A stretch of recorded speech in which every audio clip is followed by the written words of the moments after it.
9:02 Pacific time. You guys have to adjust your framing. This is a West Coast world now, no longer an East Coast elite world. So 9:02 Pacific, noon 02 on the East Coast. Hillary Niles. Join the meeting. And with that, I will entertain the roll. Okay, good morning. I'm going to start roll call down. So Matt Hall, Here. Rebecca Aguilar, Here. myself here, Lauren, Here. Rafael, I know he was trying to log in. Claire, Here. Yvette, Here. John, Here. you're there. And I see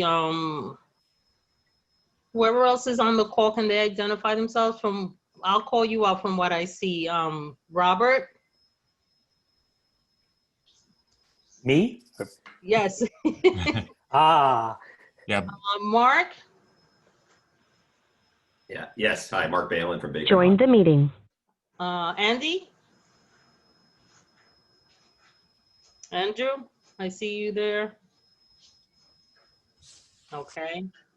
You're muted, Andrew. Yes, I'm here. Thank you. Okay. Erica? I'm here. Hazel? I'm here. Hi. I see Billy O'Keefe. Billy? Okay, I see Joseph. They're unmuted. I think in the interest of time, why don't you just note who's here? Who's I here? think for roll call, if we just do the board members and then make a list of guests, I think that'll suffice. Understood. So from the guests that I see are on the call. Okay, Yeah. so I called our board members already. Excellent. Thank you, Yvette. Appreciate that as your first official duty as Secretary Treasurer. And I also just want to let folks know that I've asked Bob Becker to be our parliamentarian this year. Andy Schatz filled that role last year, and it seemed wise that Bob, especially since he's the bylaws chair, wear two hats. So I thank you, Bob, for doing so. And with that, I would entertain a motion to approve the minutes. So moved. Second. Motion by Yvette, second by Lauren. I sent a note to Jennifer and John with some minor fixes. I don't know if anyone else saw anything they want to call our attention to before we take a vote. Okay. That being the case then, all in favor? Aye. Aye. Opposed? Abstentions? Hearing none, the motion carries unanimously.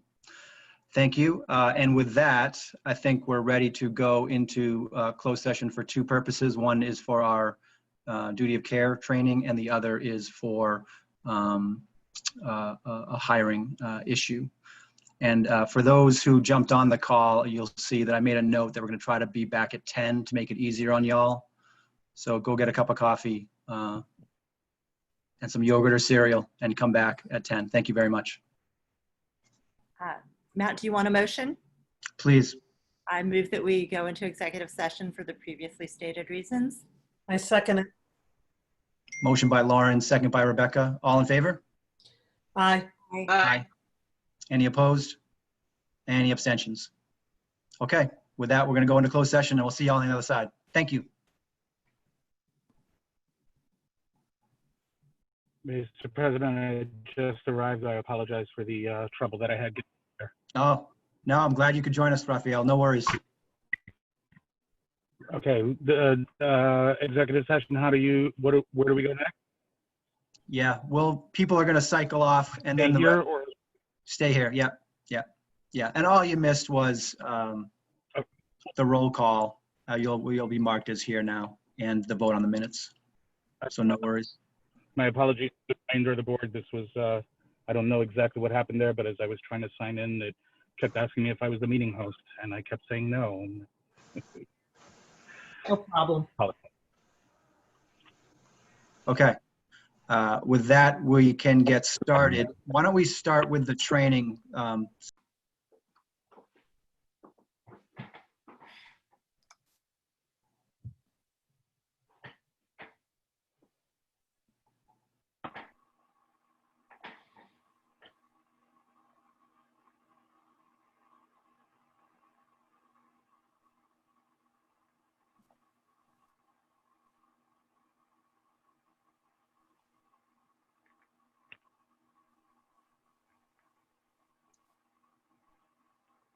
Matt, if you could wait one more minute for Jennifer Royer to get on, she's taking minutes, so.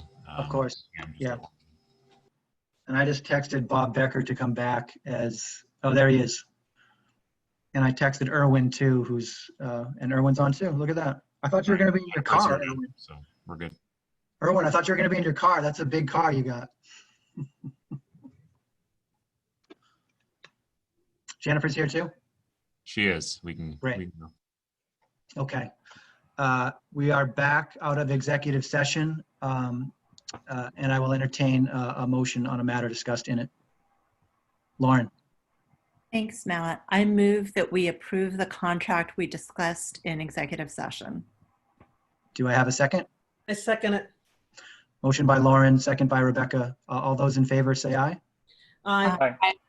Aye. Any opposed? Any abstentions? Motion carries unanimously. Thank you very much.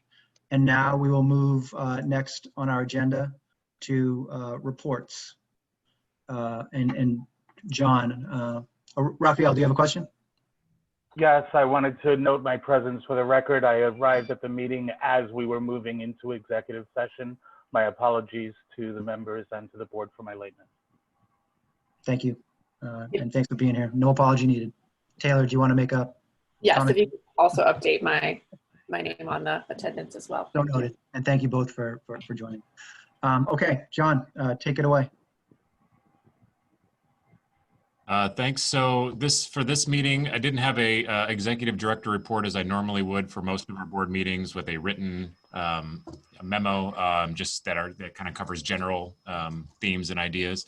It was more upon request from Matt that I issue a few different memos on particular matters. So I'd just like to kind of point attention to that. The first is on SPJ 2020.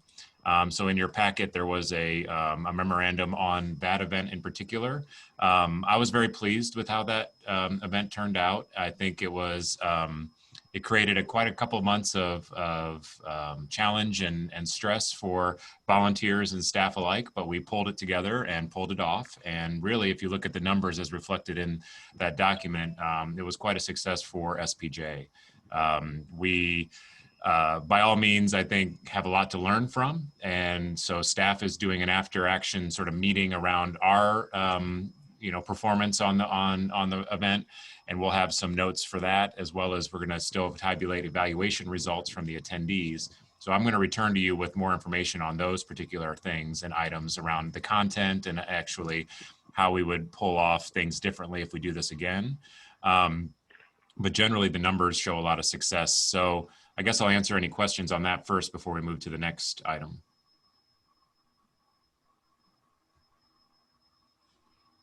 Any questions from the board? I guess just one slightly related one. I know that for at the September 5th meeting, we discussed that you're going to come back with a report in 30 days regarding the future sites. So do you have a sense when the board will get that report? I know it's not today. Yeah, so given that we just, the contract that was just approved will help us get that moving. And so my expectation is that we will have that ready for you by November 1st. So by the time we approve budget and get moving on that process, if not sooner, but she will get our consultant on events will get working on that ASAP to get us those. Okay, so it'll be a couple more months or another month. Another month would be safe, if that's okay. Okay, great. Yeah, I think that's reasonable. It's pretty close to the 30 days, given everything that's going on. Join And the meeting. for the quick benefit of the board members who are new to the board, John came to us in recent weeks with a proposal to consider return trips to DC in a short time span for cost reasons and to make a statement as we're considering a DC-based advocacy team. So that would be a change based in how we've done conventions in the past, which has been kind of moving around the country. And so we'll have an ample opportunity to fully discuss and vet those ideas when John returns with those. Any other questions on the convention? I'd just like to say as a quick comment, I think the convention, not knowing what to expect and how quickly we turned it around on a dime was a great success. Everyone I talked to loved the panels, from students to pros, retirees to freelancers. There was a lot to offer. 800 people is almost double what we typically get and have gotten in recent years. So just big props to staff, the programming committee, everyone who had a hand in it, all the panelists and moderators who were fantastic. Yeah, I second that. I think the speakers were just such quality. I heard nothing but good things about this convention. I think the numbers bear it out. I was even looking at election numbers and they were up too. So excellent outcome. Okay. Yeah, one number that you may not have noticed at first, but I'd point out is the number 36, which was the lowest attendance of any breakout session. That you might be like, well, why is that to celebrate? Well, 36 people is a good number for a breakout session. And if that was our lowest, it means our program committee hit the mark with what they decided to offer. There were no duds. There were no sessions that just nobody seemed to really be interested in. So I really want to also tip my hat to the program committee for their efforts. I know they had to change a lot of their thinking and did a great job. Great point. Okay, seeing no other comments or questions, why don't you power through to the elections report, please? So our elections report, I've offered to you in the memo as well. And so Matt wanted us sort of just a general summary of where how the elections, sort of the overall numbers again at the end of the election process. Overall, I think that went well as in addition. So I think we had, I know from what I understand, some technical issues last year with the election, and this year it seemed to run very smooth. There weren't any technical issues. There were a few members that had to contact us and said they did not see the email from Simply Voting or did not get it, and it just meant that we had an incorrect email address on file. We were able to quickly turn that around, get them the ballot in time, and so that really was the extent of any technical challenges we faced. And our voting percentage was up over previous years. And then the memo indicates, of course, what the results are as well, which was shared at the event. And then I think has been documented. So if there's any questions on that, I'd be glad to take them. But I guess another success for the organization overall. And I think this one member, one vote process is growing every year, which is good. And hopefully we'll see more and more participation as the years go on. Questions? Yeah, I'd like to say something. And I appreciate, John, that you included the nominations committee report, the review over the elections. I hope all the board members, the new board members, and our board members who are staying on have read it over. And I just wanted to say something about this. In fact, I want to address this nominations committee review report. I appreciate that the committee did this. The committee suggested that we have an independent task force to look into the campaign policy because they believed it would take the process, make the process fair and more transparent. And I believe that included the procedures. And in short, the committee report, if you've all read it, identified the use of the members' email list for campaign purposes, the vetting of campaign statements, the neutrality requirements for SPJ leaders in key positions, and the timing of the delegate business meeting, all which are great points that they pointed out definitely in this review. However, our 2020 elections proved that there were many more weaknesses in our policies and procedures. And these weaknesses allowed adverse actions to occur against some of the candidates. A group of SPJ leaders decided to endorse some of the candidates. A few among them took the liberty of using slander and misinformation to mislead voters. their actions should have never happened. They should have never been allowed to occur. And we must ensure this never happens again to future SPJ candidates. It should be SPJ's mission to ensure honesty, decency, and fairness in our elections. So in order to achieve this, I recommend, and again, please read over this. I recommend that we obtain an independent elections expert for nonprofits to analyze the current election process and develop policies and procedures for the election of future candidates. We will provide this independent elections consultant the review compiled by the 2020 Nominations Committee. The board will be able to submit concerns of the current election process, suggestions and recommendations to include in the guidelines that may be considered by the elections expert, but not required for the final outcome.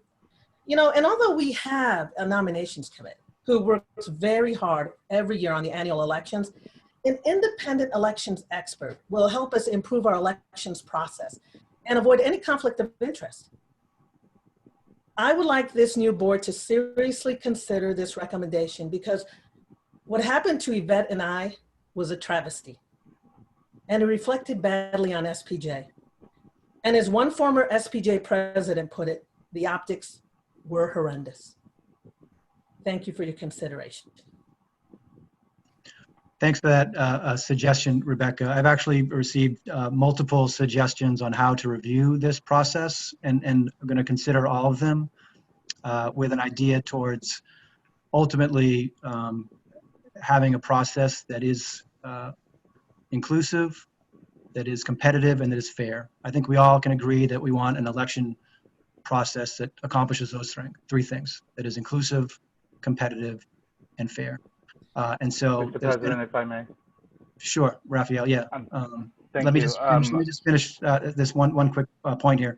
And so, people have suggested multiple things. That's a new one. Is that expert? I'm not sure if you're suggesting we hire that person or look for that person, but I think there are a number of SPJers of long-standing stature, of impeccable credibility, and some new faces that we can get to look at this. So it is an issue that's high on my priority list, and I want to hear what the board has to say as we proceed. Raphael, go ahead. Two things real quickly. One of which is that I really observed a lot of what was taking place here as almost an outsider, because I've never, as you know, I've never participated on this board before.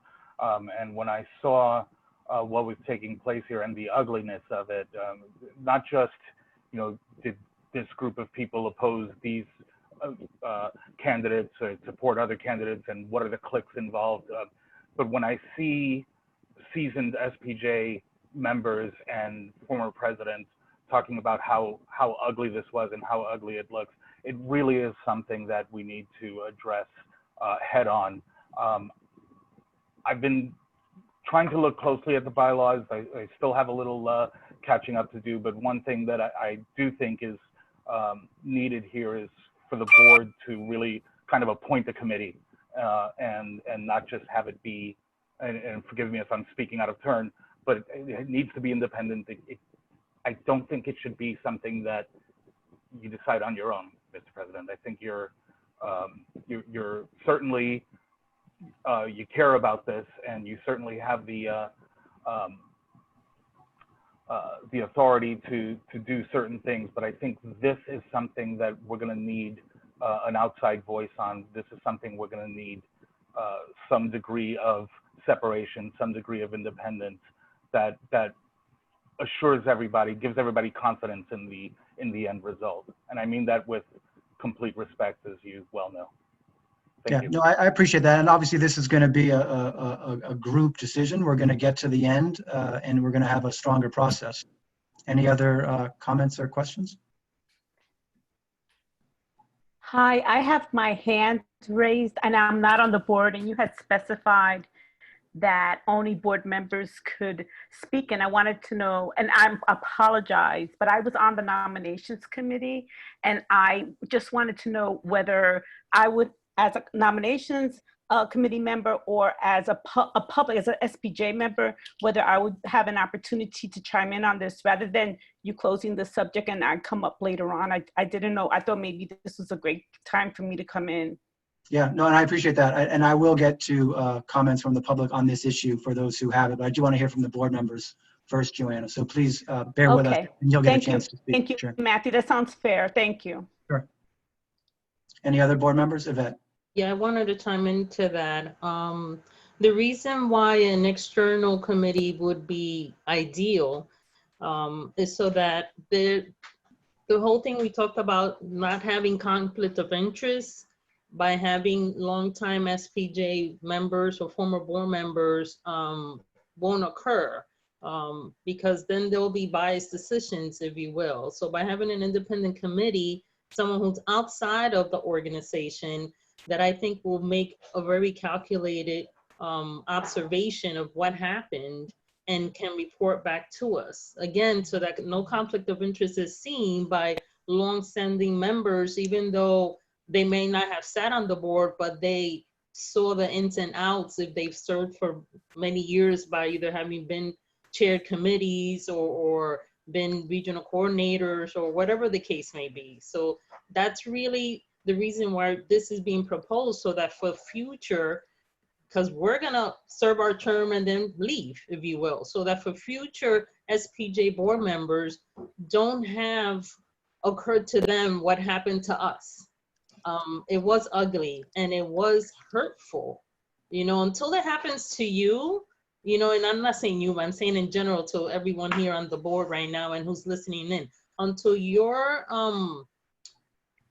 called out or things are said about you that are misconstrued, that are erroneous, that are just plain lies or just not factual, you're not going to really understand how it hits home and how other people perceive you. Because at the same time, it's not just other members or other people. We're having organizations view us as well. So if we're looking to be able to partner with other organizations, we're thinking financials as well, right? So the optics of this is so that other organizations who view us may not come around and then say, well, wow, they have so much inboard fighting. I don't know if I want to align myself with that organization. We have to think long-term, big picture as well. So that was what I wanted to mention. Thank you. Thank you. Rebecca? I know we have a nominations committee. I know you say we have many people who are experienced in the elections of SPJ. But the bottom line is we're journalists. We're not experts in elections. That's why cities, I've sat on other nonprofit boards, they bring in experts from the outside to make it crystal clear that there is no connection to us at all. But more than anything, that's why they're paid. They're the experts. Maybe we can have someone who will do it for us for free. But an expert is an expert. We are journalists. Unless this nominations committee went and got trained in this area of elections and policies and procedures, they're just like me and you. I'm not an expert in this area. And that's why I recommend that we have someone with experience in election policies and procedure reviews for a nonprofit to come and help us. So this will never happen again. Because as Yvette said, we will serve our term, but there will be future candidates. And we, Matt, you know, we want more people to lead our organization to, you know, just huge success. But we also want to make sure that they have a fair playing field. Thank you. I appreciate that. Any other board members want to comment? Yvette Walker. I'd just like to say that we need to get this right. This board has been celebrated recently for its leadership, for becoming a more inclusive board than ever. So we need to get this right and try to find out and stamp out whatever difficulties happened. Again, we are going to be looking for new partnerships, as was said. We are going to be looking for new opportunities, and I just would hate to start right off and not get this right.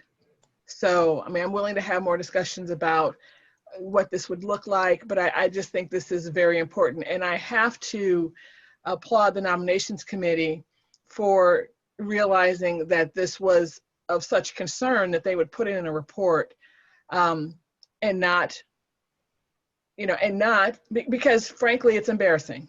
So not trying to sweep it just because of embarrassment. I applaud the nominations committee for bringing this to our forefront. So thank you for that. And yeah, this is important. We need to get this right. I just want to jump in real quick. Publicly, I do want to thank Alex Triquinio and Liz and Joanna Hernandez and Becky Talent for serving on this nominations committee. I think your report was thorough. I hope that we do have an independent consultant look at it, because the information is so vital and so crucial, and so in the end will be fair to anybody that will try to lead our organization. We want to inspire people to lead. We don't want them to think, could this happen to you too? Let's not leave that message out there. Thank you. Thank you, John. Thank you, Rebecca. Other board members want to speak before we go to Joanna? Taylor. I was just going to ask, what would the process look like then after this? And would you look at what are our options to find if an independent consultant, how would that work? I mean, how would we move forward with what's been proposed here? Yeah, I think that's a good question. And this is the first I'm hearing of this proposal. So I think, we would have to look at the cost of it and all of that, as we would with any person. And as I said, I've gotten several suggestions on how to handle this.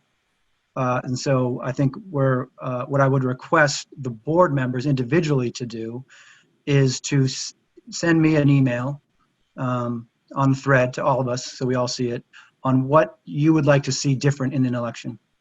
And we can start there with the universe of what the board members would like. And then we can decide how to address those issues and who is involved in that decision. But the election is in 50 weeks, so I don't feel a need to rush into a decision today, since we're getting this information today for the first time. So I think, we do our due diligence and figure out how to answer some of those questions you asked, Taylor, and then proceed in a smart fashion. Rebecca. And Matt, I was walking my dogs yesterday, and I started thinking about this. And, you and I would have discussed it. And it was just something that came to me that I thought we needed to address it now so we can get the process going.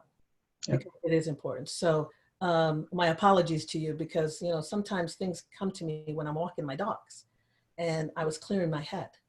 And I know that, I know you, Matt, have always been very fair. And I thought that I needed to bring it to the board now, because it is important to our membership, and because we're getting new members and we want to, again, inspire them to lead.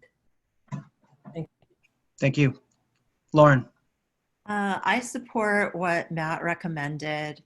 I believe that we always need to get it right when it comes to elections. And I think that there are a variety of paths that we could choose to take. And I think we need to gather information and get some data and facts before making a decision. Thank you. Board members who haven't spoke who would like to? Claire or Erica? Claire. Yeah, this being my first campaign and election for National SPJ, I was taken aback by some behavior that I observed. Not to get political, but to be observant. It's not surprising in the national climate that we're in. And I just want to point out, as a teacher and a professor, I always look for the positive. One thing I did see is that there's fierce competition for these positions on our board. And that's a compliment to SPJ. The competition is fierce. And I think we need to protect our brand of SPJ, especially the word in the middle, professional, because some of the behavior was unprofessional. So that would be a goal. Thank you, Claire. Can I go, Well, and going off what Claire said, we also have to protect the individuals running for office. And Claire, you're right. Your statement is so right. We have to protect our organization and our reputation. Okay. Any other board comments before we go to Joanna?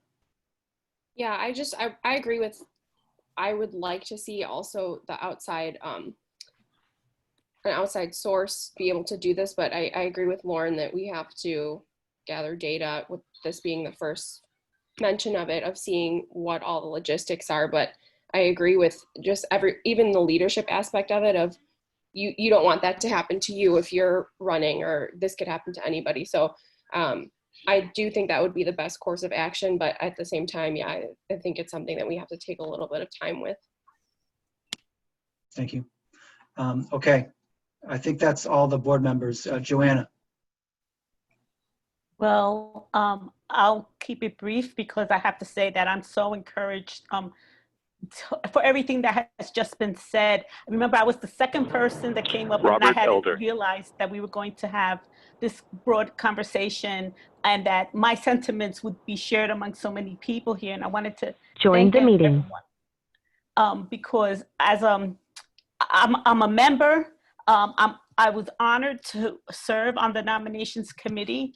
I was a little concerned about the general meeting that I attended, the business meeting, where I attended hoping to be able to discuss this, and kind of felt, honestly, I was dismissed, or our committee was dismissive. It was dismissed. I appreciate this opportunity. I'm so encouraged as an insider, but an outsider. I look forward to seeing, the transparency come about and the opportunity to make this organization the best that it can be, even better. So anyway, everything that was said has been my concerns and stuff. So thank you. And I also want to make myself available. If anyone has questions or anything like that, I'm totally available. I can always find some time in the busy day to connect with people. Okay, thank you.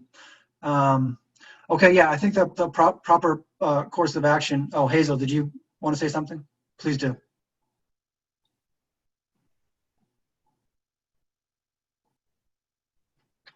Sorry. Okay. I have been also very encouraged by the discussion that's just taken place.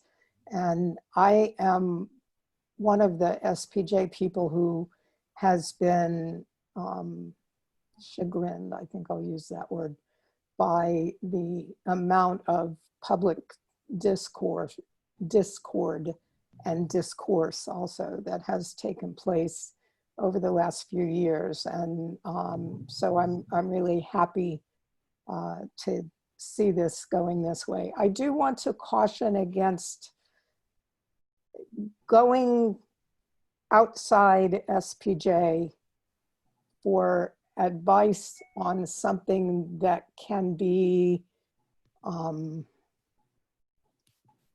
misinterpreted or misconstrued if you don't really know how SPJ works. And I think that there are lots of people within the organization who have not been nationally political, have not run for office, have not sought anything. Robert Elder. Join the meeting. I think there are enough of us. If you do decide to go outside and get a consultant, I hope that you will choose some people, some of those people that I was just talking about, to work with the outside consultant. I think my feeling is it would be inappropriate for the current board, whether you were up for election this year or not, that it would be inappropriate for any of you to be part of this review. But there are people within SPJ who are devoted to SPJ and work very hard for the organization, but just have not sought leadership positions and were not involved in this, what happened this year, who could work with the outside consultant to help out a little bit. Thank you, Hazel. I see Jonathan Make had a hand up. Yeah, thanks, Matt. And I just wanted to chime in with a couple things. First of all, I wanted to say I thought it was obviously great, the participation, and I know others have remarked on that. And I also wanted to echo some of the comments from Claire, Hazel, and Matt. I do hope that if we have another virtual convention, that there would be an opportunity to have that live interaction with the candidates as we would usually have if it were an in-person convention. I think that that is, really invaluable. I did want to just chime in from my own perspective, which is helping to run a group of chapter leaders and other members. I was neutral, made no public stance whatsoever. I personally didn't observe any process abuses. If that occurred, obviously I would want that to be rectified. I hope that the association doesn't expend money to, hire an outsider. It seems like there's lots of expertise within the group. And while agreeing that the optics did look bad, all that I saw seemed completely above board and appropriate. Finally, a past president made an assertion about the group I run that it's closed and transparent. And just to let everyone know, this group is open to any SPJ member at any time. The only reason it's not searchable on Google is that we don't have a way to do that, and we did not get a way from SPJ for them to host it, so we hosted ourselves. But it's completely open, and I do hope if process improvements can be found that they would be made. And thanks, everyone. Thanks, Jonathan. Rebecca, 1 second. Let me see if any other members of the membership want to weigh in on this before we go back to the board for closing thoughts. Jennifer Ellis. Hi. So as one of the regional coordinators who put together the support for certain candidates, I don't think that it is right that people would try to silence the regional coordinators who now do not have a voice on the board. The initial release that we made was nothing but supportive of certain candidates who have done nothing but show exemplary service to SPJ. What other people misconstrued that for is, and say optics. I mean, anybody who has been watching SPJ national meetings for years or seen any of the behind the scenes things that go on know that the candidates that we supported are impeccable candidates. There is no reason to. Obviously, the candidates we supported didn't even win. So obviously the RCs do not have that big of a pull over the entire electorate. So to try to want to silence the RCs, I just find that completely inappropriate. Are there people who make comments outside of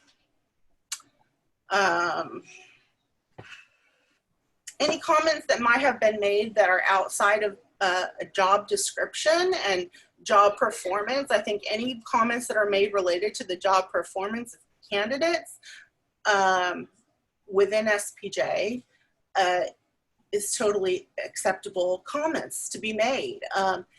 Now, there are certain people who make comments in a way that many of us find rude and offensive, but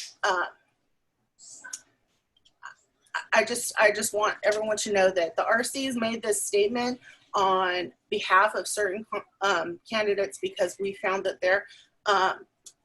their service has been exemplary.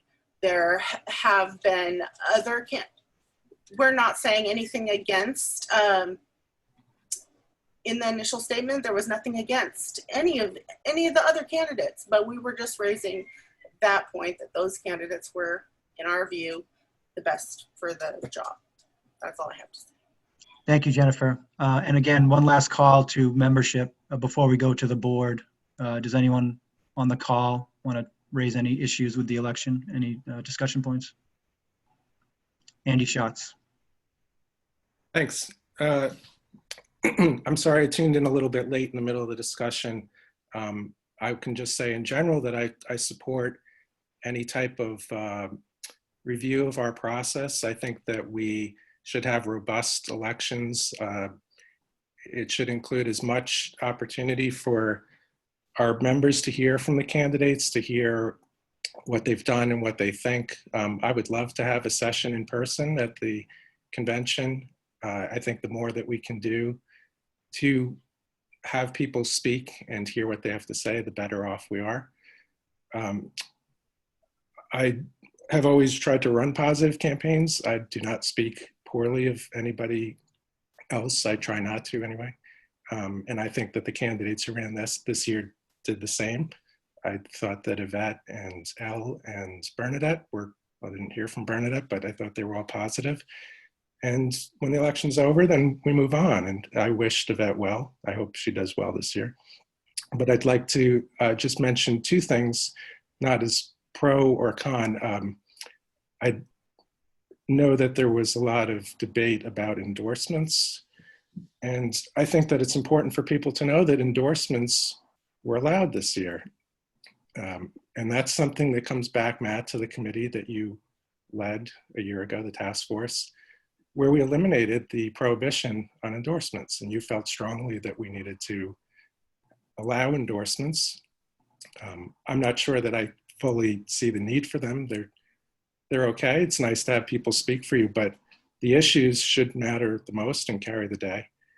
So this idea that it was inappropriate for somebody to endorse, I think is a perception that's based on our tradition, but that tradition changed a year ago.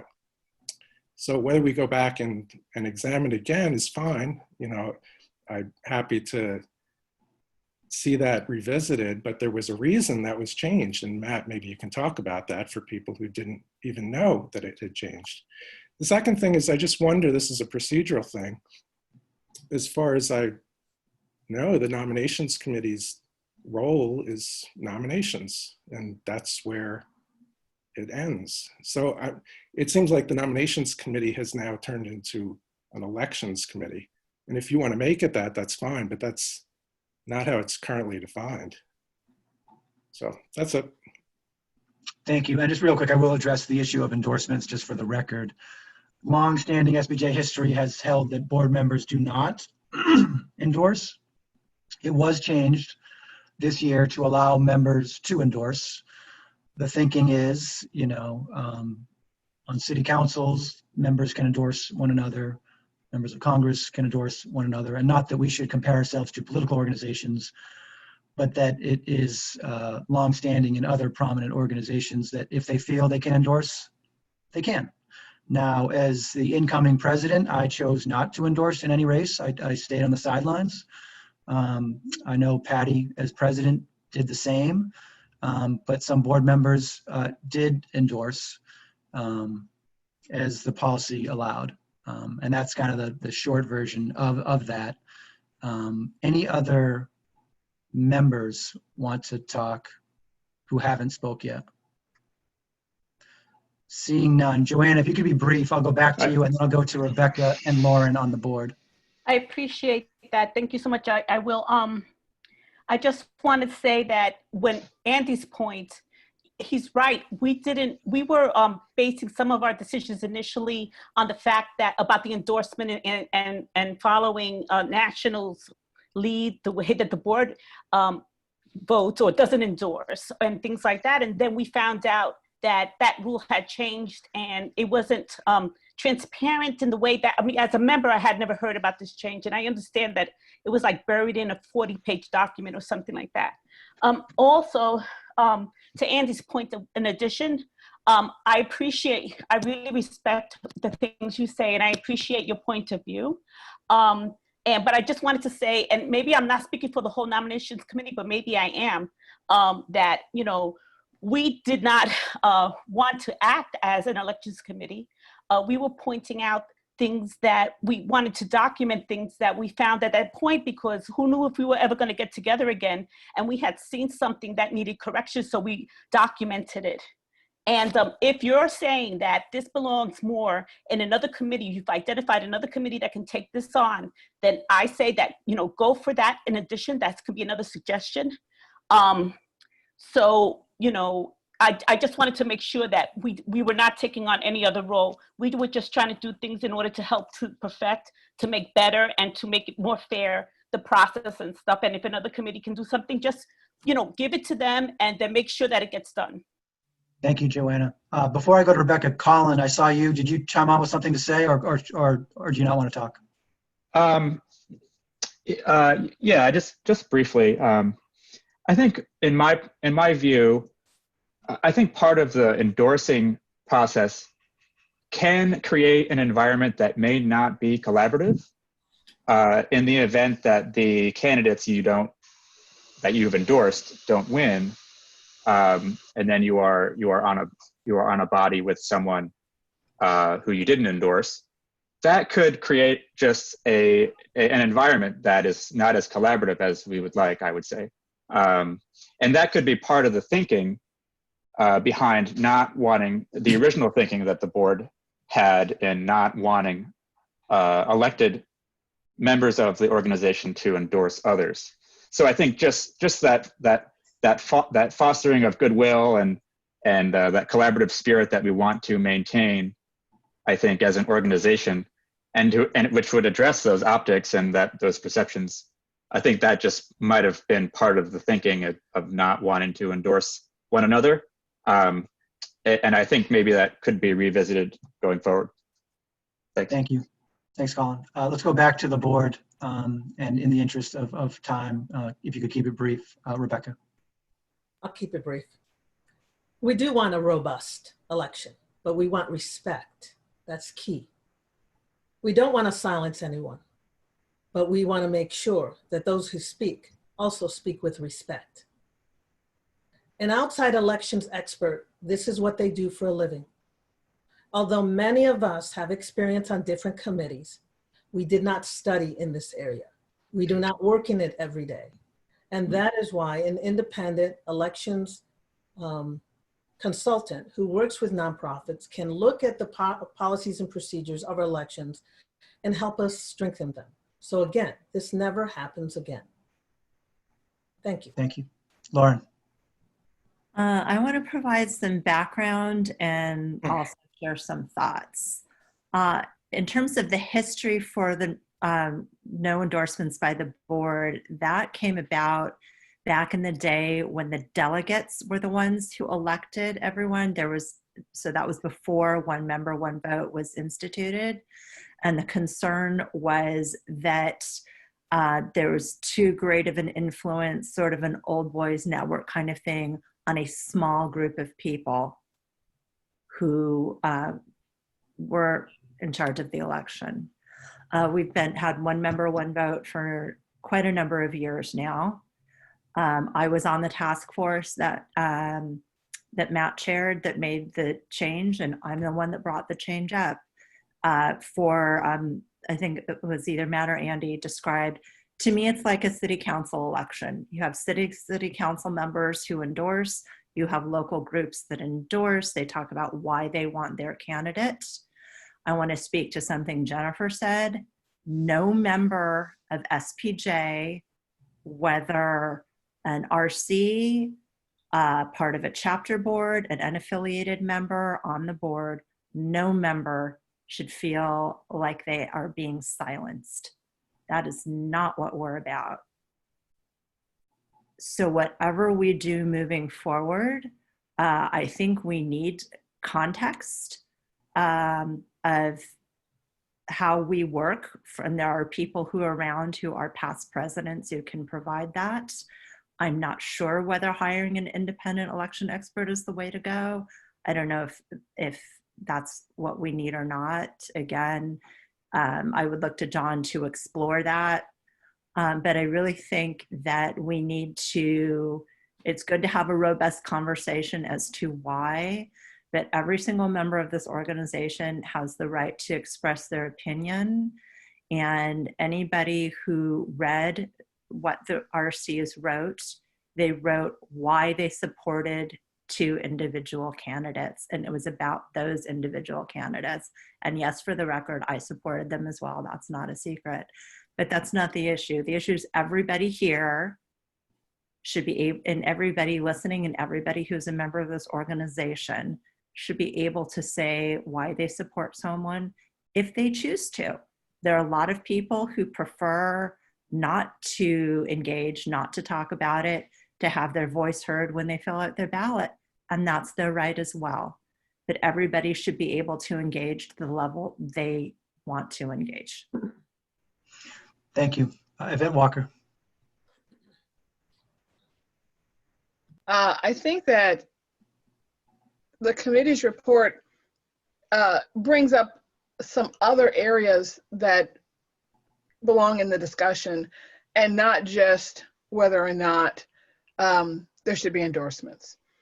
For example, neutrality. Well, and neutrality is that part of it, but I'm just looking at the accuracy of the campaign statements and the fact that the business meeting occurred during the voting. And I know that this convention was different, it was virtual, but that last one speaks to whether or not anything that we do in our procedures gives a candidate, particularly an incumbent candidate, more say, right? So that's just another piece of it. It's not just endorsing. And then also, I think the accuracy of campaign statements. I agree that no voice should be silenced, but certainly whether it's a campaign statement or whether it's a statement about another candidate, if it's inaccurate at all, mean, vile, or just inaccurate, that needs, I think that we need to take a look at that. So it's not just endorsing, it's other things too, that I think as a whole bring the discussion to how are we going to make it better for future elections. Thank you. And I'm going to call the matter and tell you kind of what I see as some steps going forward. Again, I think the idea is to have competitive, inclusive, and fair elections. I think that looking at this holistically is smart. It's not just one issue. I think some of the things that Andy just brought up about having better access to candidates, maybe a panel at convention where all the candidates are on stage and you can talk to them there and meet them and hear from them then, makes a lot of sense. You're seeing that at other conventions as we speak, and with Zoom, it wouldn't require a great degree of difficulty, but there are a lot of things to look at. So what I'm going to do is I have a call. Cheryl Smith. Join the meeting with John on Monday, and so we'll talk about how to explore the possibility of a consultant. We can look and see what that would cost. But from everyone who opposed that here, I'm also hearing people who are concerned about the potential cost. Obviously, we're flirting with, if not still in, a deficit. So that's something to consider. And we have 6,000 members, and I'm sure there are many who are not on the board, and still we can turn to for support in some form or fashion.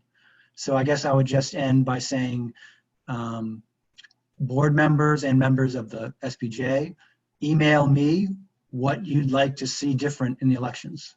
I will collect all that information, I'll bring it back to the board, and we can have a discussion about how to address these things. And I don't want to, we have a long agenda, so I don't want to keep going back to this, but Rebecca really briefly, and then Yvette really briefly, and we'll end. And I understand to make it briefly, but again, this impacted 2 individuals.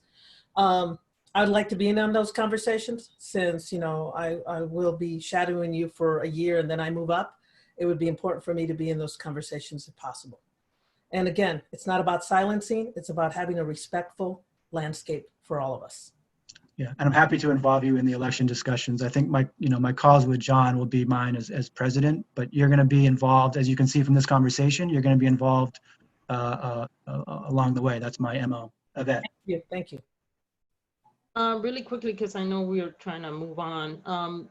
The other thing to point out, again, it's not to silence anyone. Everyone has the right to voice their opinion as to who they wish to see elected. That's a given. That's why we have a democracy. But there was also an unequal access to the membership list that transpired. I didn't have access to that, neither did Rebecca. I didn't email out like vote for me to members, and that actually happened. And so that's another point I wanna point out to you guys to look into, you know, making sure that no one is disparaged, making sure that no one else has access to the membership list that they shouldn't. I mean, I thought that was something that was part of the bylaws, but that was something that happened in this election. And moving forward, we just want to make sure that things are done in a fair manner. Again, no one wants to see anybody silenced. You have the right to express who you want to see in office, but it does have to be a respectful one. At least that's what we want SPJ to be known about. And like Claire mentioned, making it professional at all times for all members so that future candidates to this board see it as the board they want to be a part of. So I just wanted to make that clear. Thank you. Thank you, Yvette. I think we'd all agree that you know, we want to have a healthy election cycle in a year. Good discussion. Thank you, everyone. I'm going to move on to the foundation report. And just to close again, you can email me and we'll collect all this information and discuss it again. Foundation report, Erwin, take it away. Oh, you're muted.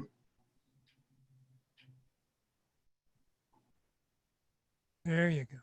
I think you guys have to. Anyway, hello, everyone. I can keep it really, really brief, but there are a couple of you who are new to the board, so let me take just a very brief moment to talk to you a little bit about what your relationship is to the foundation. We are your supporting foundation. We are actually legally your 100% owned subsidiary.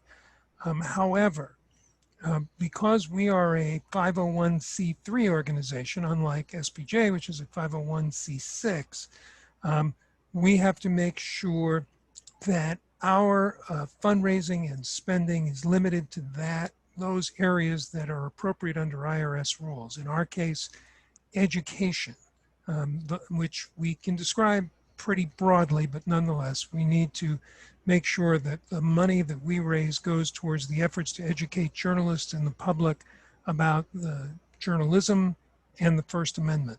So there are a few things we can't do. We can't contribute money to an SPJ membership campaign, for instance, because that's out of our mission.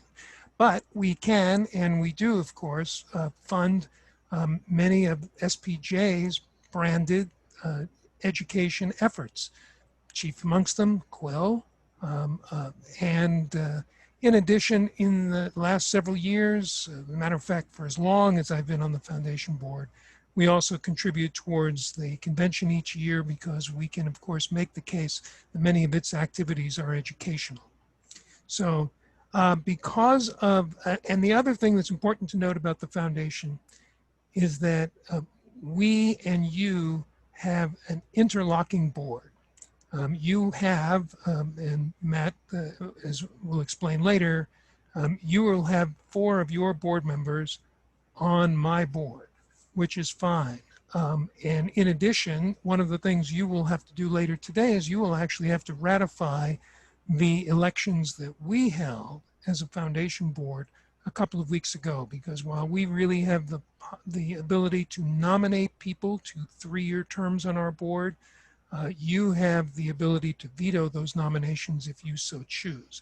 You can't make nominations to those 3-year positions, but you can ultimately make sure that we do not place on our board people who would be antithetical to the society's efforts.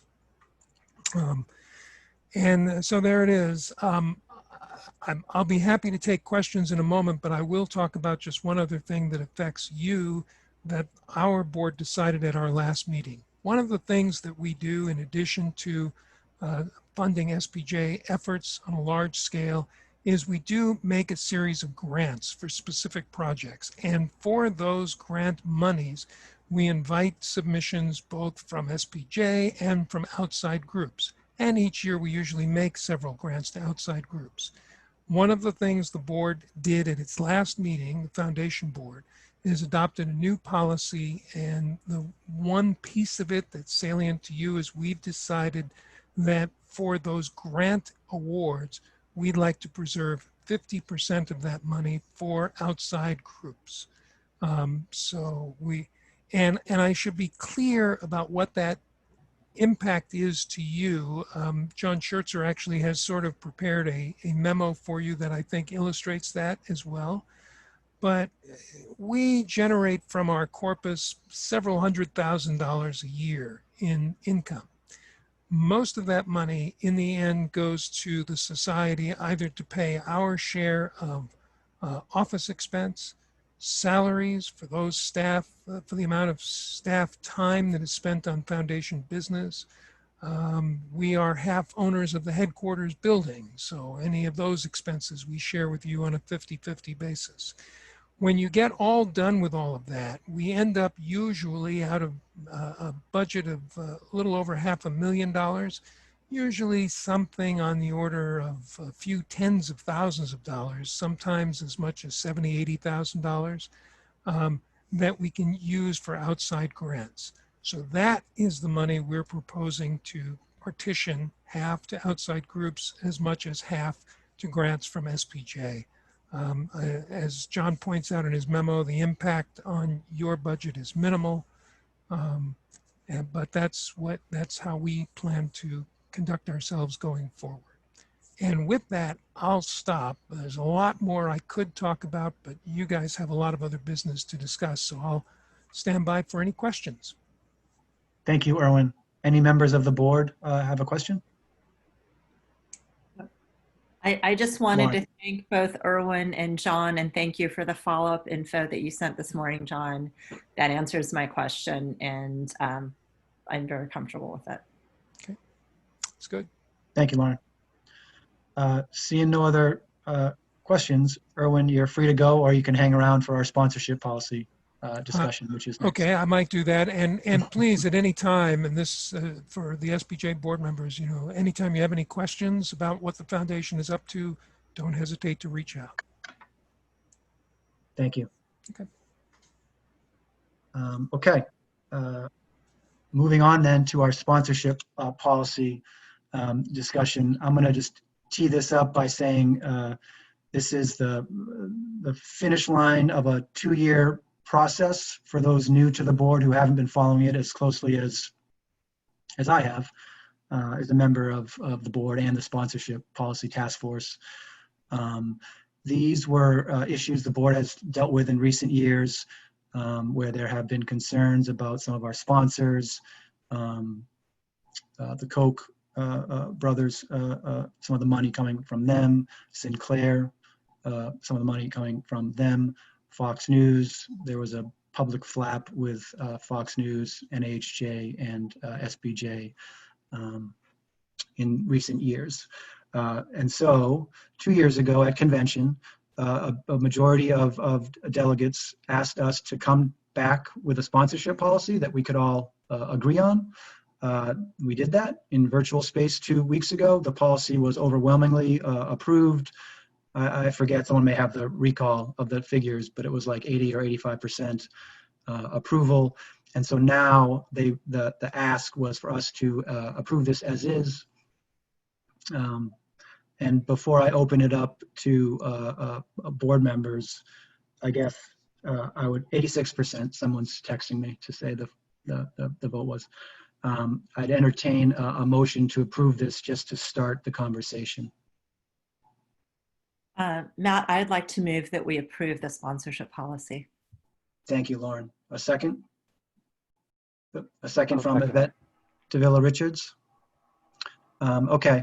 I'll open up to discussion, and I don't know if there is, as I said, I'm a member of the task force and can talk and answer questions. I don't know if our chair, Narissa Young, is here today, but I do know there are task force members available who can answer questions or correct me if I give a wrong accounting of this. Any board members have questions about the policy?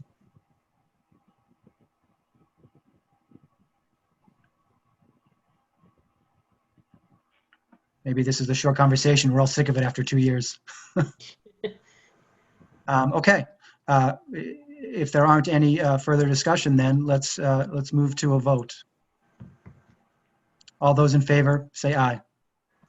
Aye. Aye. Aye. All those opposed? Any abstentions? Hearing none, the motion carries unanimously. And once again, we have completed this task. Thank you to all involved, all the delegates, all the members who emailed me and contacted me and others, and who worked on this policy, starting with Narissa and Colin and Bob Elder, who I think are on the call. Thank you all. Let's see, moving on to our next order of business is a public comment period.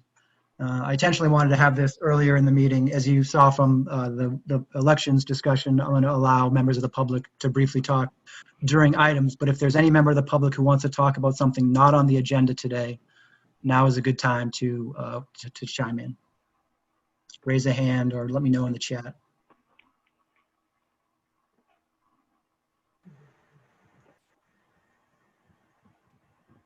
I'm not seeing anyone.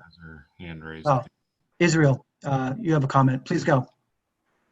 And start by introducing yourself, please, and tell us your connection with SPJ. Yes, hello. My name is Israel Balderas. I am an assistant professor of journalism at Palm Beach Atlantic University. I've been a member of SPJ off and on prior to my time as an academic. I was a journalist, broadcast journalist at local television stations throughout the country. And I also have the privilege of being an advisor to the campus newsroom. And one of the things that I think I'm just noticing, not just at my campus, but across the country, you've seen a lot of articles in the Washington Post.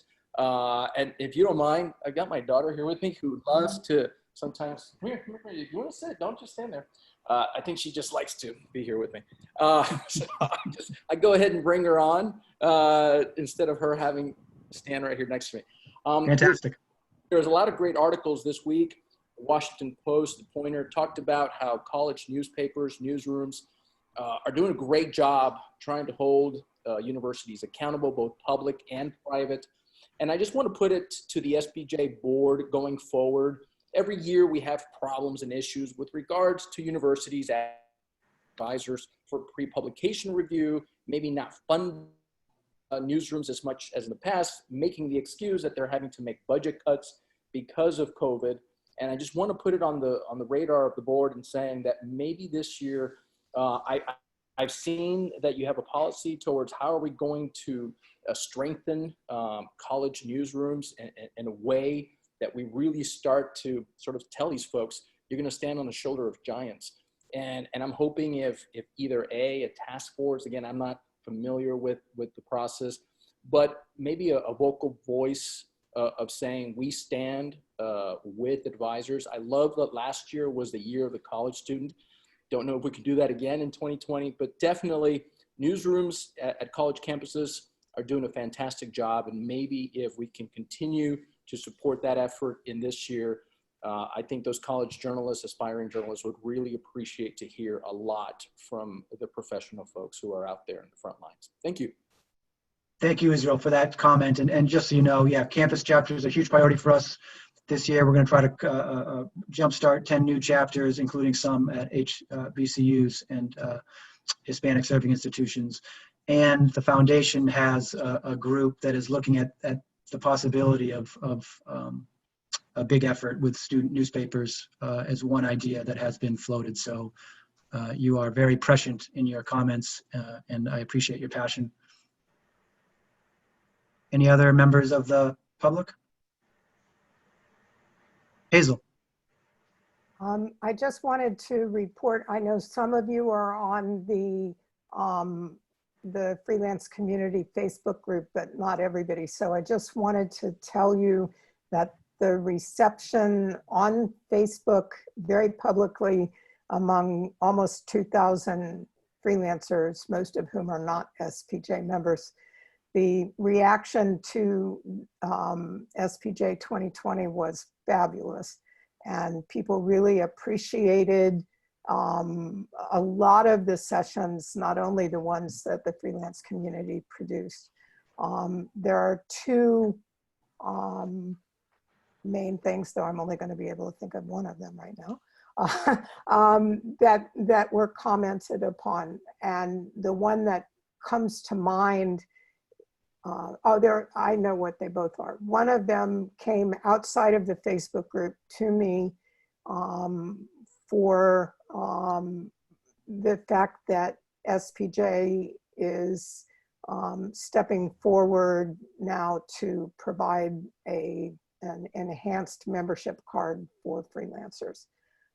It is noted in the freelance community among people who are not active SPJ members that this is such a needed service and much appreciated. And the other one out of the blue came from somebody who just said SPJ really stepped forward with the race and justice hotline, and much appreciated for SPJ to move forward with the Trans Journalists Association, or whatever it's called. That's my comment. Thank you, Hazel, and thank you for bringing that up about the hotline. It's already got off to a good start, and the questions that are coming in are really thoughtful and showed that there really was a desire for that, a need for that, and so I'm really glad too that we have partnered with that group and are doing that. John, is there an update on the membership, the photo ID membership badges, or do you want to hold off on that? No major update right now. Hillary actually just contacted me this morning and nudged me that we need to sit and talk about that some more. So Okay, perfect. That's a priority this week. Perfect. Any other SPJ members want to say anything?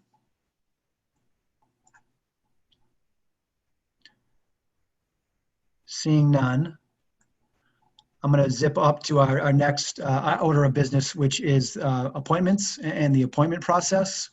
I shared a memo this morning in the packet, which I can elaborate on my committee chairs. A big focus of the first 2 weeks for me was making sure I had a committee chair roster that was kind of ready to hit the ground running, was passionate, experienced, diverse group of people. And as you can see from that list, I'm proud to say that it is, as I said in my speech 2 weeks ago, it's majority women and journalists of color, and there's a member of the LGBTQ community in there as well. So the chairs for the coming year will be Andy Schatz as Awards and Honors Committee Chair, and thank you, Andy, for serving. Bob Becker as the Bylaws Committee Chair once again. I think this is as close to a Supreme Court Justice position as we get in SPJ. Bob, thank you for your service. Rebecca Aguilar will be chair of, importantly, the Diversity and Inclusion Committee. That's a change that has now been made so that it's formal. Rebecca, thanks again for your service on that committee and for the idea of changing the name. Danielle McLean will be chair of the Ethics Committee. Thank you to Danielle for her service. Yvette Davila-Richards will chair the Finance Committee. Haston Willis will be chair of the FOI Committee. Yvette Walker will chair the Journalism Education Committee. Paul Fletcher, a former past president, will chair the Legal Defense Fund Committee. Emily Block will chair the Membership Committee. Emily was just given an award for Pro Chapter Member of the Year by SPJ and has done great things in Florida. Patty will chair the Nominations Committee. Deborah Kroll will be the chair of the Regional Coordinator Caucus, and Michael Savino will be the Resolutions Committee Chair. A few other quick orders of business. Parliamentarian, as you all know, as I said at the outset, is Bob Becker. Finance Committee members, that committee will be rounded out by Rebecca, myself, Eddie Gallagher, and Bill McCloskey, with a couple more appointments possible. The LDF committee will be Rebecca, April, I always mispronounce April's last name, so I'm going to apologize in advance. Bethay, is that right, April? Are you on the call?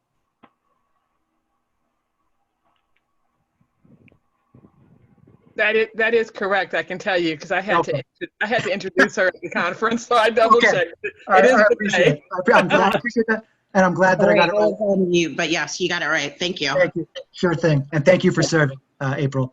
And then myself and Haston Willis as the FOI chair will also be on the LDF committee, and as Erwin noted earlier, the SPJ Foundation appointees to the board will be Rebecca Aguilar, Yvette Davila Richards, myself, and Yvette Walker. One other point I want to make before moving on is 2 orders of business yet for us to do are appoint the Region 7 regional coordinator. No one ran for that seat, so that is vacant. We will have to have a formal election to replace it. So I encourage anyone who is interested in the position to let me know, to let the board know, and if you know anyone who is, pass that along to me. And then also the 2 board appointees to replace Erica and Taylor. I'm working on a list. My criteria won't be a surprise to you, and I want to hear from other board members. I ask you all to send me names or to send me who you'd like to see, what kind of person or focus you'd like to see. But what I'm thinking of is people who are innovative, who understand the importance of digital, the digital space. A lot of the stuff we're going to do this year is digital because of the pandemic, are focused on campus life. Obviously, that's a huge aspect of what we do. And of course, diversity of many areas is super important to me, and these appointees will reflect that. So those are the 2 orders of formal business for us going forward. And this lastly, before I open it up, in case anyone wants to talk about this now, one of the things I did that I don't know has been done when a new president takes over, but I thought it was important, was to ask SPJ members if they wanted to serve on any of our committees. We put that out with Jennifer's help through HQ on Monday, and I've already got more than 100 people who want to serve, which is heartening. It's amazing. Their passion shines through. We won't have a seat for everyone, but I'm going to email them all back. And for those who we can't find a seat for, keep them involved, right? Because that's how this organization thrives, we're stronger together. Any comments on appointments? I see Lauren, and then Rebecca, and then Raphael. Just a process question for Bob Becker. I believe we need to approve the appointments to the foundation. Is that correct, Bob? Okay. Yeah, that is correct. Rebecca. Yes, I'm glad you put out the call for committee members. We got 3 new ones. Fabulous. And they heard you and they wanted to join, and for the diversity committee, by the way. So I'm glad you put it out there because we added 3 new people. Oh yes, I know that last year under the direction of Patty Newberry, in executive session, we were allowed to talk about the people that we were tossing out for names for possible at-large appointees. Do you see going down that same path? No, one of the things I'm trying to do in the interest of time, and largely because our budget this year mirrors the calendar year. So as opposed to having a heavy lift later in the cycle, November is when we'll be having that vote, is to handle these discussions via email. So if you have a name or as I said, kind of like a subject or a focus, you can either send it to me individually or the whole group. And this, I was going to talk about this later, but one of the things I hope to do this year is really use Slack more than email. I don't know if your lives are like mine. I literally get 1,000 emails a day. It's a mess. I stay at work till 11 o'clock responding to the ones I need to. So fewer emails is better in my life, and Slack is an amazing tool. So we can also use Slack for this conversation as well as soon as we set that up. But that's a great question, Rebecca. Thanks. Thank you. Raphael. I wanted to ask if somebody needs to be a member, and it sounds like a silly question, does somebody need to be a member to serve on the committee, on a committee? And the reason I ask that is one of the things that I'm doing is I'm putting the call out to other organizations. Hey, SPJ wants people to serve on their committees. And I want to be able to tell them, if you want to serve, you do need to be a member, but I want to make sure that we're clear that that's a requirement. You might have some people who don't have the resources to commit to an SPJ membership, but we want to diversify our committees. We might want to consider an exception. Just a thought. That is a great question. I'm going to ask Bob Becker if there's any bylaws on that. I do know that we specifically said that the 2 board appointees do not have to be members for that very reason. So the point you make is a good one, Raphael. I do not know if it extends to committees, and obviously, we want the people doing heavy lifting to be members if they can. But Bob, what do the bylaws say? I think the general assumption, although the bylaws say nothing about that, is that people who serve at the national level be members of chapters. You can't run for office in SPJ unless you're a member in good standing of SPJ. So to make somebody a committee member who's not a member in good standing of SPJ, I think sort of runs contrary to that. We made a specific exception with regard to the 2 appointed directors because we felt that we might need to bring in expertise in fundraising or membership development or some other thing we need to do during a year. And we might not have that internally. But for the most part, people who are active in SPJ should, I think, be members. And again, I say there is nothing specific in the bylaws because the bylaws don't get to that level of granularity. Yeah, that's a good question, Raphael, and I appreciate Bob's answer. And I actually, fall into that camp too. I would prefer that committee members, just as a statement of principle and passion for the organization, were members. If you have someone who simply can't afford it and they would be amazing, let's figure it out. There's GoFundMe. We can all pass a hat. There's ways to involve people if that is a huge stumbling block. But I do think the preference would be that they are a member. Well, I think we can save the argument of it for when we actually have somebody who fits that description. Fair. Instead of doing it in the abstract. Good point. Good question. Thank you for that question. Any other board members on appointments before I entertain a motion to approve the SPJ Foundation appointees? I have a question. Sure, Yvette. 1 second. Do we need to have an executive session to approve any of the appointed members you just listed? Or is that just... No, we don't. Okay. Okay, thank you. Thanks for the question.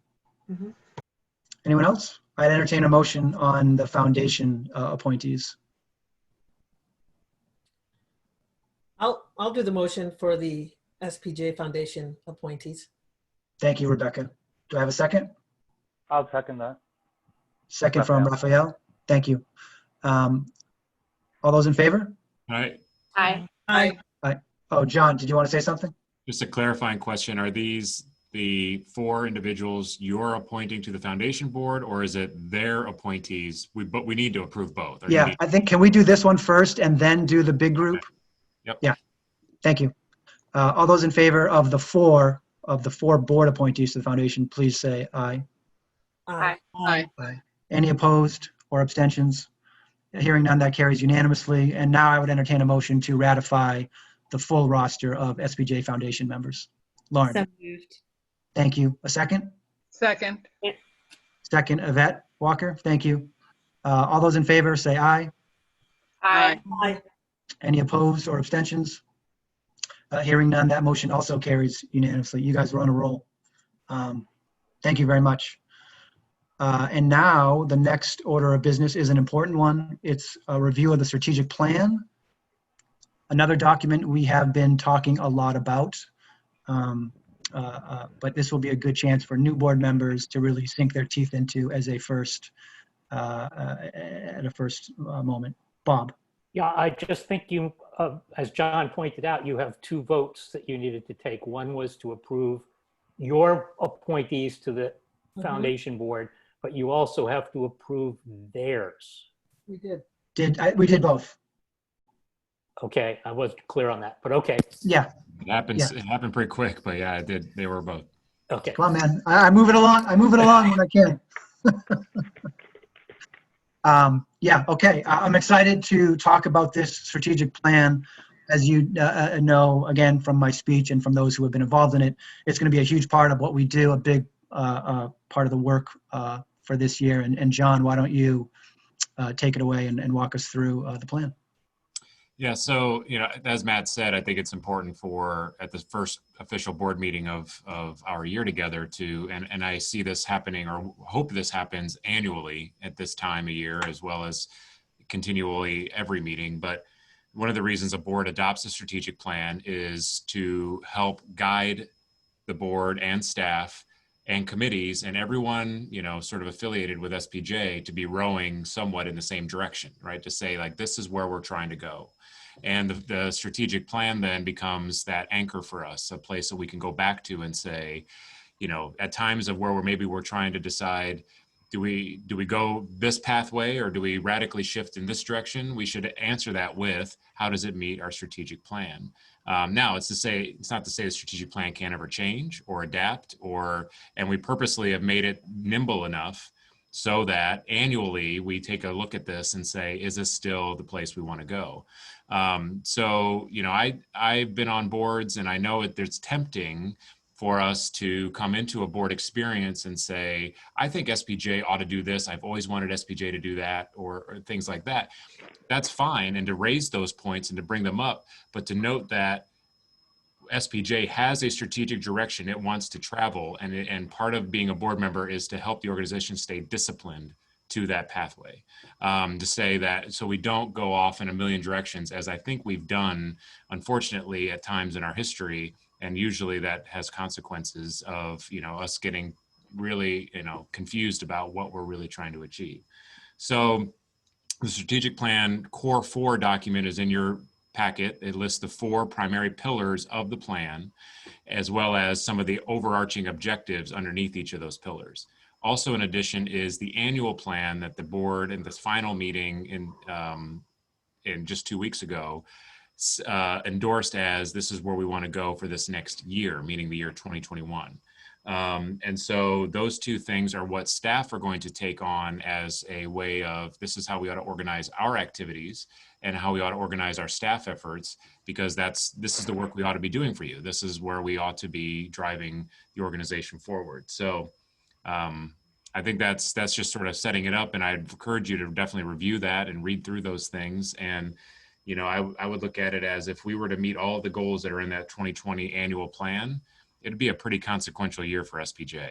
And it'd be hard to see how we wouldn't emerge as the leading journalism organization or force for journalism in this next year, which I think we all want to be. I think that framing is great, a force for journalism. I think that's what we should all strive to be and strive to do this year, especially. So many journalists are having a tough time. Freelancers are getting less work. People are having their pay cut and losing their jobs. Journalists of color are seeing, friends and family members disproportionately affected by the pandemic, affected by police brutality. And so I think it's important for us to be a force, and this plan would really put us on that path. Any questions about it? John, should we take a vote just so this board formally kind of signs off on this thing and sends us off in the right direction? That might make a powerful statement.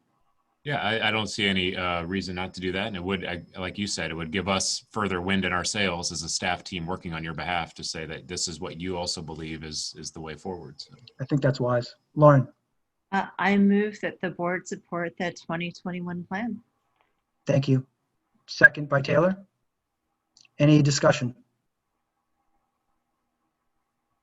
Okay. Seeing none. All those in favor? Aye. Hi. Aye. Opposed or abstentions? None. Another unanimous vote, and I'm really glad to see this board support this strategic plan, which has been so long in the making. Okay.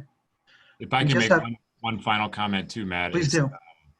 You know, as I said, staff are going to organize our efforts around this, but I think Matt and I will also discuss, and I'll include you in this as well as board members. You know, the committees have a really strong presence here. And so developing goals and ideas around how the committees influence this work forward will be important as well. I think that's exciting because I think some committees in the past have not had a real, have sort of had to invent what they do, right? And this plan sort of says, here's some guidance on where we need support and help, and that should help the committees work more efficiently. Yeah, that's a great point. I'm glad you brought it up. A good segue into our next discussion point, which is our goal setting session.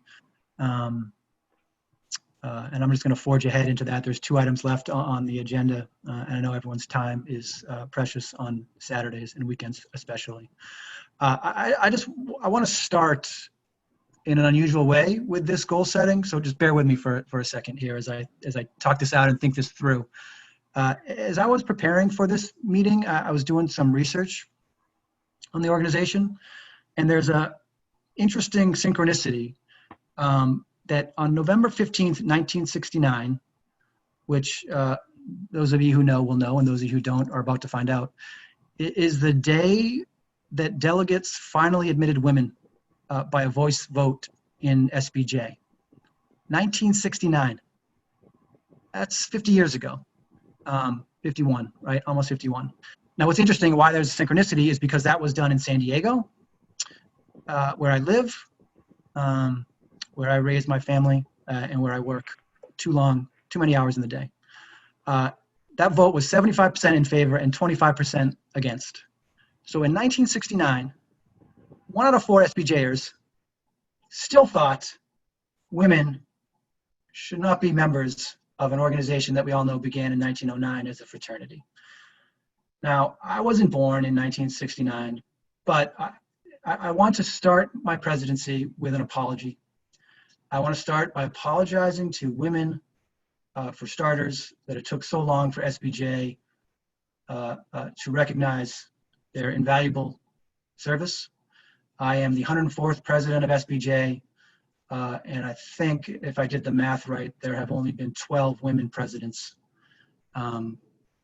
Many of those in recent years, but that ratio is a problem for this organization, and I think we should all be upfront and acknowledge that. And I want to personally apologize on my behalf and as president of the organization. Now, I also want to apologize to journalists of color who for too long haven't been a huge part of this organization. We're going to take strides to change that. And I know that will extend beyond my presidency when Rebecca Aguilar becomes president because of her passion for over the decades for diversity and inclusion and her role as committee chair on that panel. And so one of the things that I tried to do is to center more voices for this discussion of journalism going forward. And I still hope to do that more. Again, as I apologize to women, I want to apologize to Black journalists, to Latino journalists, to journalists in the AAPI community, to Native American journalists, some of which now, members have prominent places on this board and in our committees. Now, with that said, I just wanted to say that at the outset before we start getting into our goals, one of which our goals is very important. It's diversity and inclusion. And the segue why I set this up after our strategic plan conversation is because what I really want to do is, this is the first meeting for us as a board. And so I just want to hear from you guys in the time we have. I want to kind of go around the room, hear what you guys want to accomplish this year and give you a chance to introduce yourselves. And so I'll just start off and tell you a little bit about me for those who don't know. And then I'll kick the mic to Rebecca and Yvette as the other officers, and then we'll go alphabetically around the horn. So Matthew T. Hall, you all see it there. That's my byline. It has been for decades that I've been in this business. The last 5 years, I'm the editorial and opinion director at the San Diego Union Tribune, which means I'm used to suffering the slings and arrows of critics because depending on the day and the issue, half of San Diego hates what I write. Many of those people like my approach, which is and has been inclusive. Our editorial board, new this year, has 2 millennials, 2 women, one of whom is of mixed race, one of whom is whose family is from Kansas, and big supporters of the president. Now, I'm not going to get into politics. Our board, it doesn't, really loathe or love the president. We've seen that he's done some good things and have criticized him for others. My point is that we listen to our critics, and I think we as SPJ should do that. It's one of the reasons why I was glad to have that conversation about our elections earlier today. But my point being, on the board, we included younger members. We need diversity in a lot of ways. We need diversity of age, of gender, of race and ethnicity, of geography. And so I think, a stronger SPJ will reflect all of that. And to that point, one of the things that I did was, in the last couple of years, we created a community voices, a community advisory board and a community voices project, both of which are ways for us to center other people's voices and to reach out to the community. And so one of my goals for this year is to do some outreach to the affinity groups, to NABJ and NAHJ, who was a former partner of ours, to AAJA and NLGJA. We're already a partner with TJA, to work with these groups to try to make things better for all journalists, because we're all in this together, right? So that's my commitment to you, and to try to figure out how to do that. I do have some ideas. Another big idea I mentioned at my speech, which is if all of us get one member to sign up for SPJ, we double our membership fairly easily, although, some of us may have to do some outreach for people. Some of us may be able to sponsor that person. Some of us may just say, hey, there's a lot of reasons to join SPJ, and here they are. And if all that we accomplish after 1 year is all of us agreeing on a 30-second elevator pitch for why you should join SPJ, I think that would be amazing, because I don't think we have that right now. And I think that's part of the problem of this organization that we can rectify. And this is the last thought before I kick the mic over to Rebecca. By sheer coincidence or fate, December 15th is my birthday. It is also, for those of you who are students of history, the date that the adoption of the First Amendment. And so I'm trying to figure out a way to have a big, not a party, but to do something to commemorate that. And maybe that's when we kick off this, one member a campaign, or maybe it's something different. But I just like to, keep that date in mind as we proceed. And if you have ideas on how to, blow that up and make it a huge event, both for membership and for journalism, I'm all ears. And you're going to find that I'm all ears, throughout this year. I would ask that if you have a thought and idea, text me. I'm a text away. My cell phone is 619-987-7786, as most of you know. Email is also good, although, as I explained earlier, email is broken for me. I get too many, and it's not always the quickest way to reach me. So those are kind of my early thoughts, and my apology that I wanted to preface this with. And now I'm going to pass the mic as part of this exercise to Rebecca. And I would just ask, there's 9 of us. I was thinking this meeting could go 3 hours. That only leaves us 20 minutes. So it's not a lot of time for us to discuss this, but this is important. So just be mindful of everyone's time as you kind of, share a little bit about yourself and a little bit about your priorities for the year. Rebecca. So I'm a former TV person, so I know how to kind of keep it short. It's your mark. Matt, you're very inspiring. Thank you for those apologies. That says a lot of your character, and that says a lot of you as our new president. So thank you for that. I love being a journalist. I've been a reporter now 39 years. I turned 62 in April. But the most are my parents, undocumented workers who came here, who became green card holders. My mother became an American citizen in 1979. My father passed away before he could do that. They taught me not to be afraid. Take chances, have courage, have commitment. Be an encourager, not a discourager. And so if I'm here today, it's because of them. They didn't have the college education I have. My mother speaks broken English, but they were proud. And so you can take away my journalism, but you can't take away my backbone from my parents.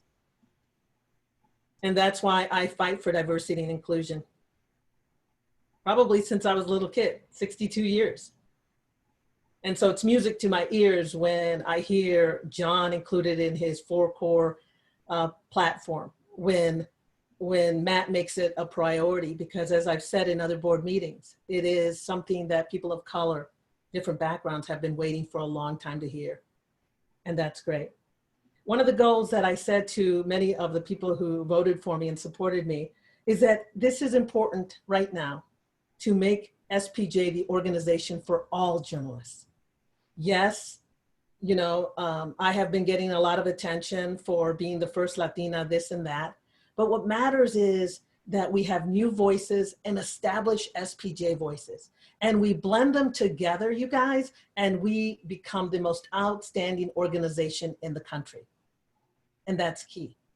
Another goal I had, and I hope that I can accomplish, is really build a great connection with chapters.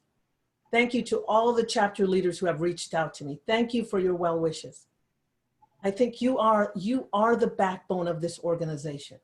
We can have a gazillion committees and a gazillion leaders, but you, chapters, are definitely the blood that runs through our veins, and that's important.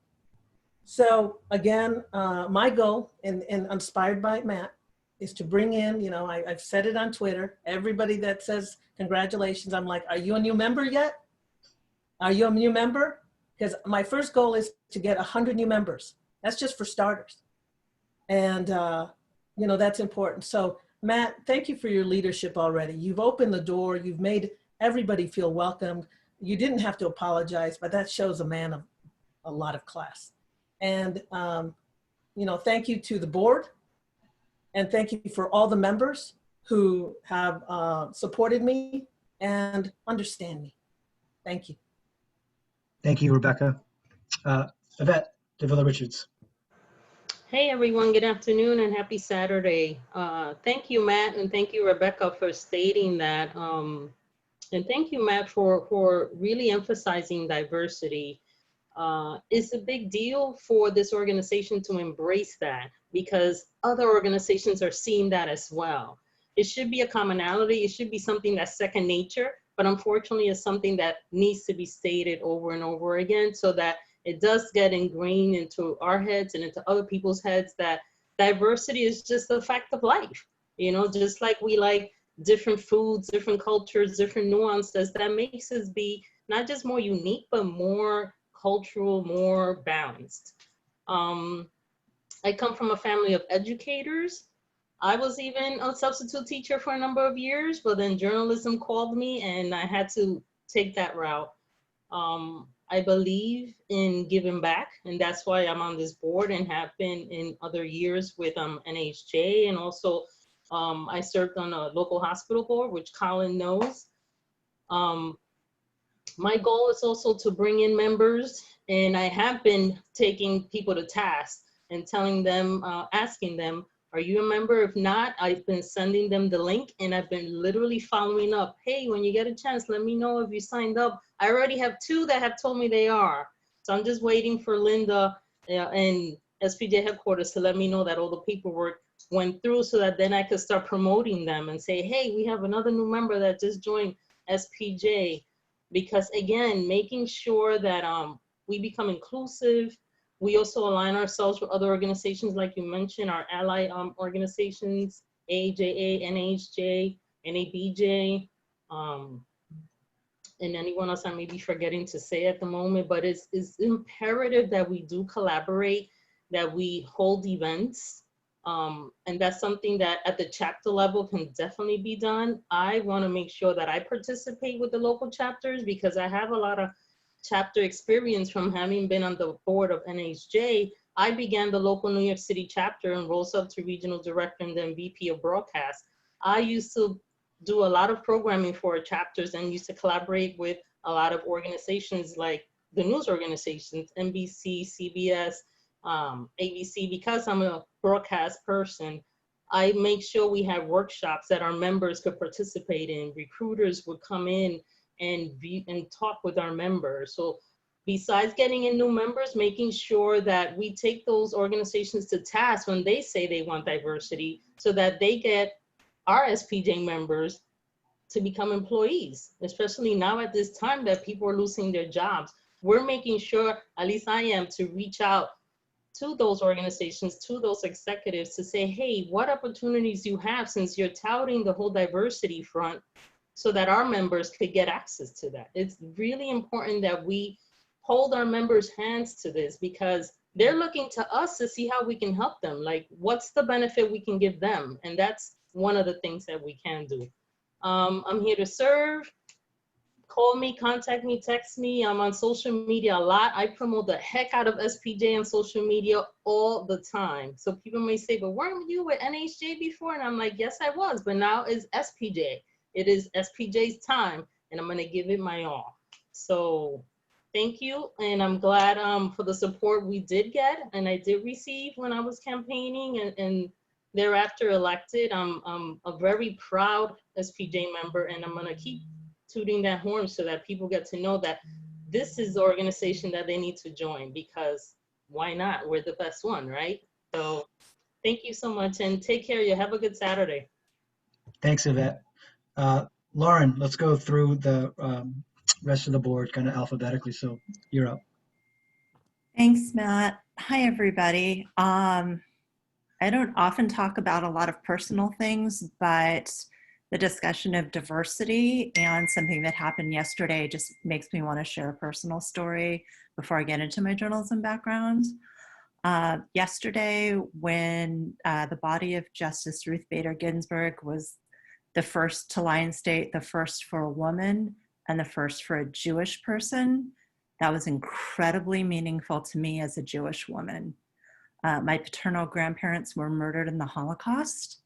So I hope that our diversity inclusion includes different religious beliefs as well. Back to journalism, a handful of you know this story. When I was in 6th grade, my Girl Scout troop took a tour of the local newspaper, the Contra Costa Times, and I was hooked. And I was very fortunate my senior year of high school to be able to work part-time in the community news section there and have my first bylines be in that paper.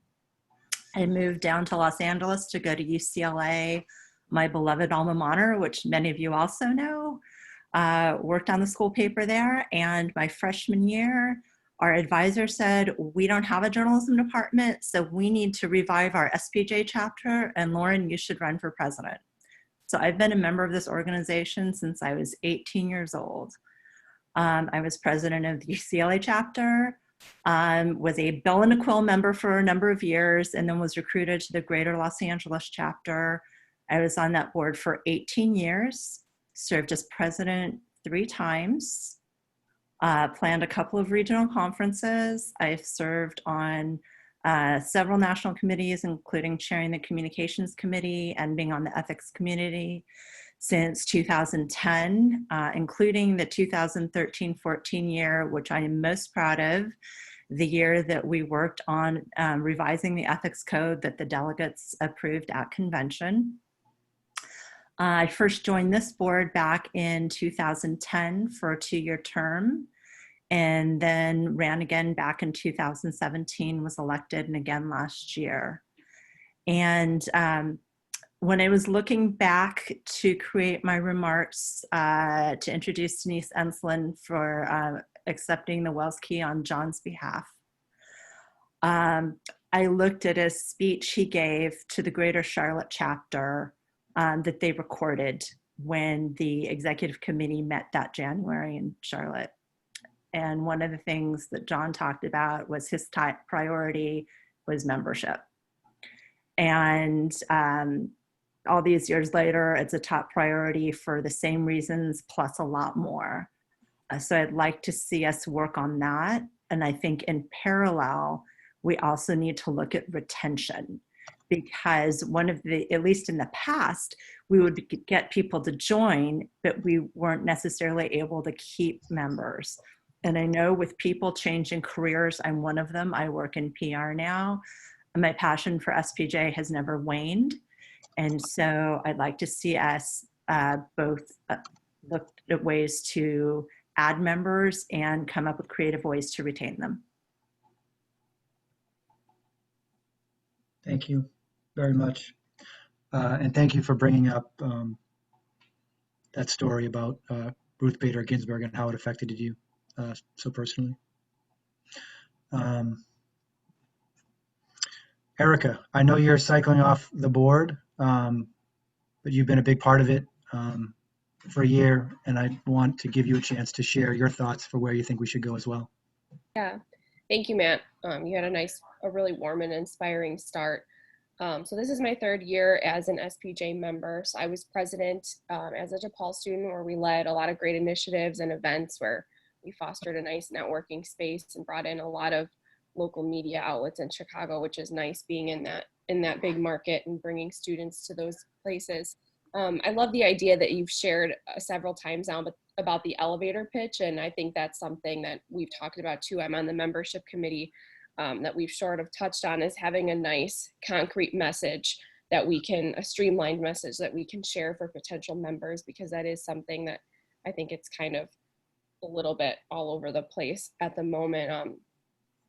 And I agree with Rebecca where I would like to see the organization go, and staying on with the membership committee after my term, of just really growing the base and also engaging them, especially at the student level, and just reigniting and strengthening chapters.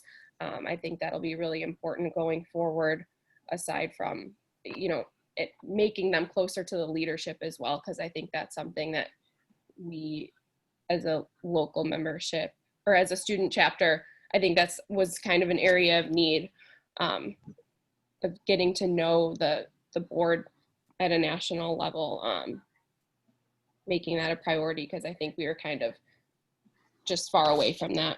But I'm really excited to see where the organization will go, and I'm glad that I've had this term, and I'm excited to stay on with the membership committee, and I hope to. I'm navigating the full-time job search right now, so if I do end up in PR, I do still want to stay on with this organization. Thank you, and good luck with your job search. Thank you. Taylor, you're also cycling off, but have been a big part of the board. Let's hear your thoughts. Hi, everyone. Yeah, it's been really great to be on the board this year. This is my third one-year term since I joined SPJ in 2008, and I served on the board 2010, 2011, and then back. So currently I live in Seattle. I'm an investigative reporter at a TV station. My focus is digital journalism. And I would really like to see people look to SPJ for innovative storytelling resources and ways to, I think we tend to look at SPJ as traditional media, and I think there's a lot more we can do to make sure that we're keeping up with the industry changes and being somewhere that the digital journalists are turning to for help. And so I was a part of the Strategic Task Force Committee. It was really great to see that we just approved that for this coming year. And I think there's, Matt was talking about the elevator pitch, and I think that kind of gives us way more focus than we've ever had before. Personally, I'm Iranian American. Diversity is always a priority of mine. And so really great to see that we're really embracing having more voices as a part of SPJ. And I think that needs to continue. And, from the national level to the members who are inside our chapters and committees.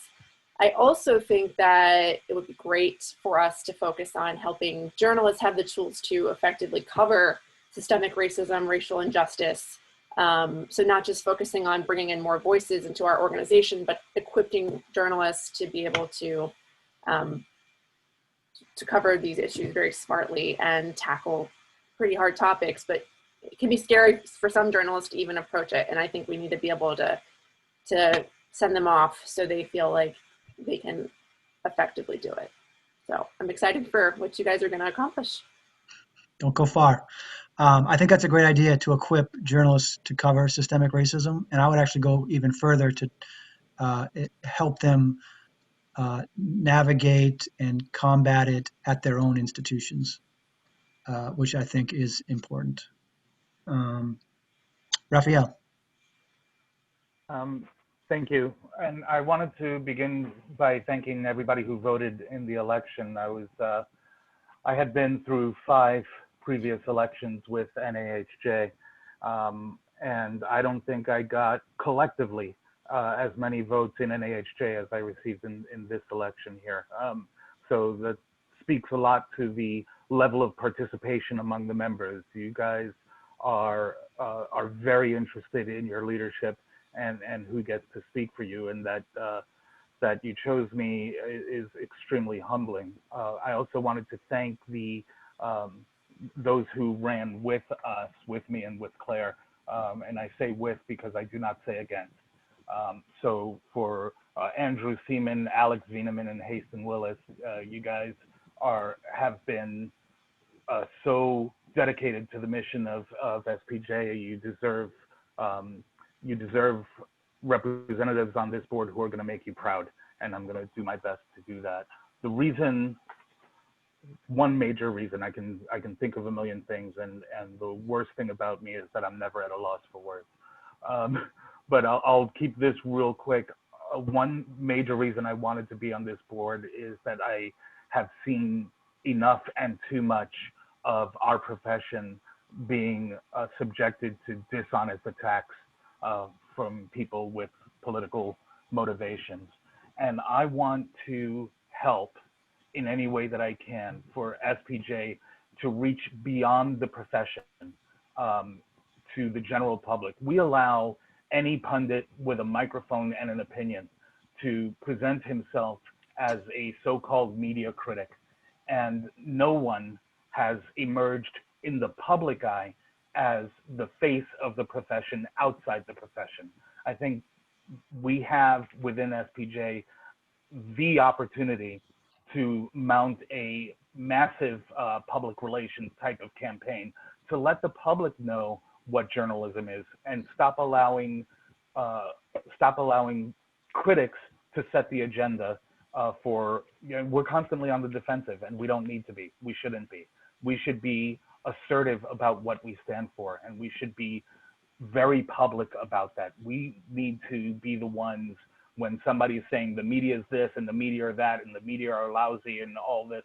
We should be the ones. SPJ should get the first phone call that says, where do you stand on these things? How do you answer critics? And more importantly, we need to get ahead of them, and we need to make clear to the general public in this country what journalism stands for. We are what journalism stands for. That's what makes SPJ amazing is, we have our code of ethics, and when people criticize media, they come to us for what ethical principles are. So they actually come to the media and say, well, you're violating ethical principles of journalism. You wouldn't know them without us. And so we need to be, I think, the premier organization, not just within the profession, but outside the profession. America is going to know what SPJ is by the time we're done. Thank you. I love that. That's amazing, inspiring, and super smart.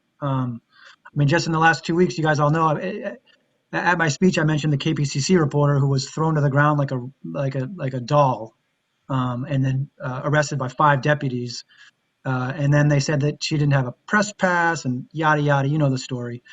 They've now dropped the charges for her, and I hope that they expunge the arrest, or like that's the next step. Like we can't stand for that. We also can't stand for the 2 daily caller journalists who were also arrested. I spoke out against that. Journalists should not be arrested for doing their job. We should be allowed to. And when politicians like only starting with the President of the United States, say what he said about a bag of popcorn and putting hands on reporters, we need to stand up as an organization. I'm happy to do it as a president. In my statement, I said it's not too late for him to learn that he should uphold the oath to the Constitution that he took. So I appreciate your sentiment 100%, and I think that there's a way where we can be a better voice and a stronger voice in that respect.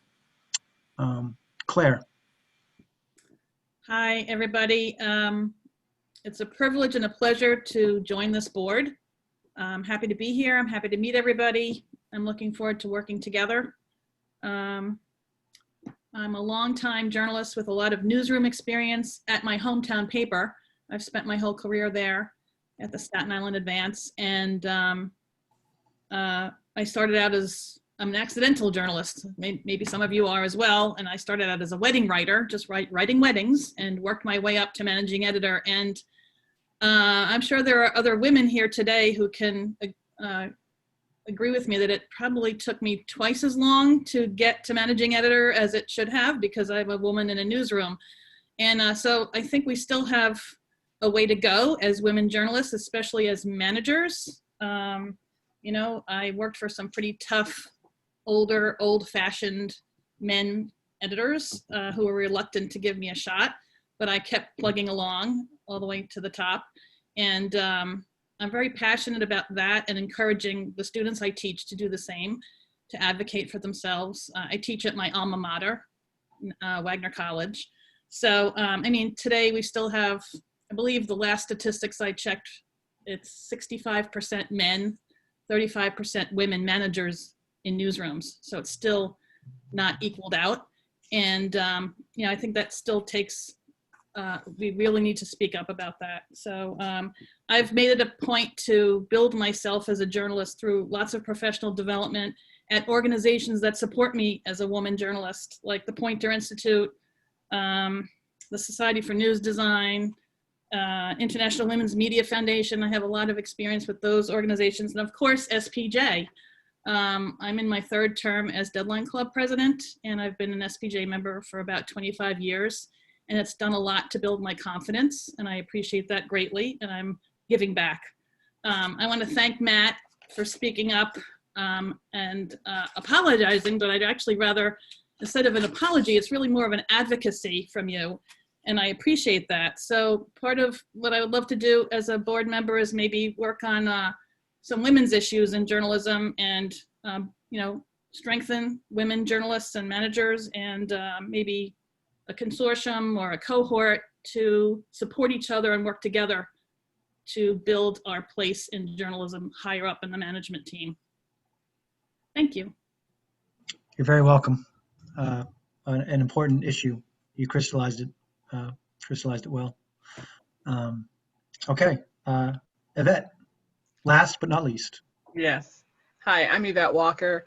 I'm going into my 3rd year, 2nd cycle on the board. I'm assistant dean at the Gaylord College of Journalism and Mass Communication at the University of Oklahoma. So I live here in Norman, Oklahoma. I'm a podcaster, and I've been a journalist for 35 years or so. I still consider myself a journalist, even though I'm in academia full time now. My parents, God rest their souls, always supported my journalism efforts. I remember my mother driving me to Yonkers, New York for a summer internship and actually leaving the car with me. That was crazy, right? Always pushed me to succeed. And this year, Matt asked me to chair the Journalism Education Committee, and I was so happy to accept. I want to follow the strong leadership on this committee and continue a lot of their successes, including Press for Education, that very successful program, and also look and focus on college campuses, as that committee has been doing, particularly HBCUs and Native and Hispanic serving institutions. But we know, and I've mentioned this before in board meetings, that We need to capture students into SPJ and then retain them after they graduate and move them into our leadership as professionals. And that's going to be, I think, one of the most important things we do as far as membership. I think the retention piece is incredibly important for professionals, but also including them, helping them up, leading them into their early career, and being a part of SPJ is so important to what we do. I also have a very strong interest in ethics. I have been talking with the ethics committee in my past efforts here on the board.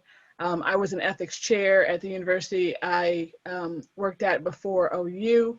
I'm teaching journalism ethics now. And ethics, yes, it's a big part of who we are, and maybe that is our legacy. And when people think about tradition and legacy, maybe that seems old-fashioned, but not today, not today. It is as important as anything that we're going to do. So still have a very, very strong interest in ethics and want to continue to see us to push that and help people understand just what we do. I'm really proud to be a part of SPJ. I'm just so proud of where we are right now. We are so strong.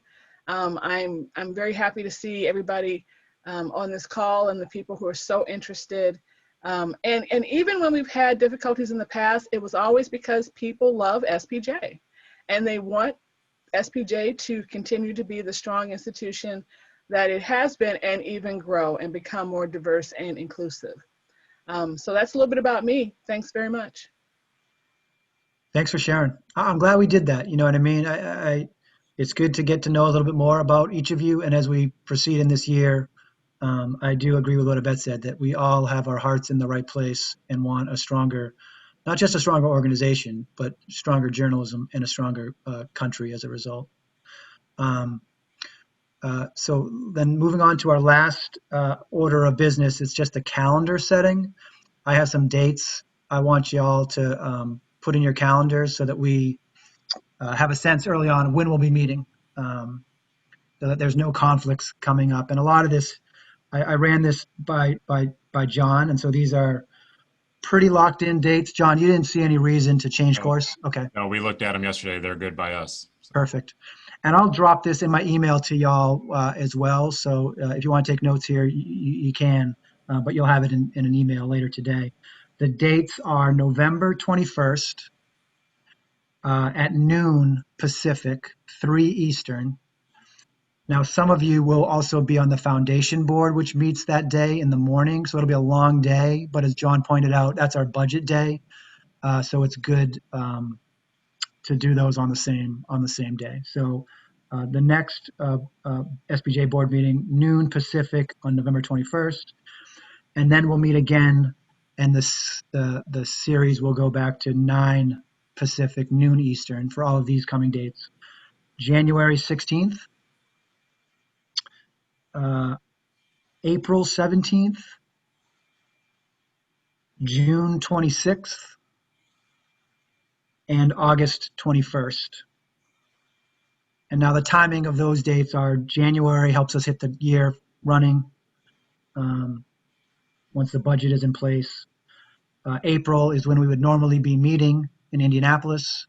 As John hinted earlier, I just want to make clear, one of the things I'm doing for reasons Rebecca alluded to, health reasons, also financial reasons, is these are all going to be Zoom meetings until hopefully NOLA,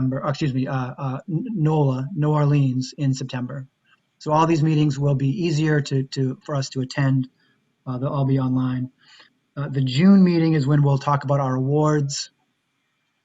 And then August is 10 or so days before convention. And so any last orders of business we need to square away before. And if it's not already on your calendar, put it there. September 1st through the 5th is our next convention, when hopefully we get to do this in person.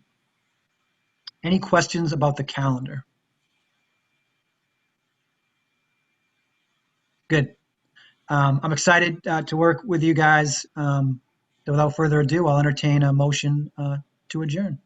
So moved. Motion by Lauren, second by Yvette Davila Richards. All in favor? Aye. Aye. Opposed or abstentions? None. Okay. All unanimous votes today with that last one. Thank you very much, you guys. It's going to be an awesome year. Have a fun Saturday. Thank you, Matt. Thanks, Hey, Matt, everybody. that June meeting is on my birthday, so I expect a fun meeting. Oh, no. Cupcakes. We'll bring food. We'll cater it and send it to you. Yeah. Virtual cupcakes. Uh-huh. Bye, everyone. Thank you, guys. Thanks, See you Jen guys. Royer, for taking notes. Thank you for being here. Thanks, you. Thanks, all You're the very staff. Yeah. welcome. Actually,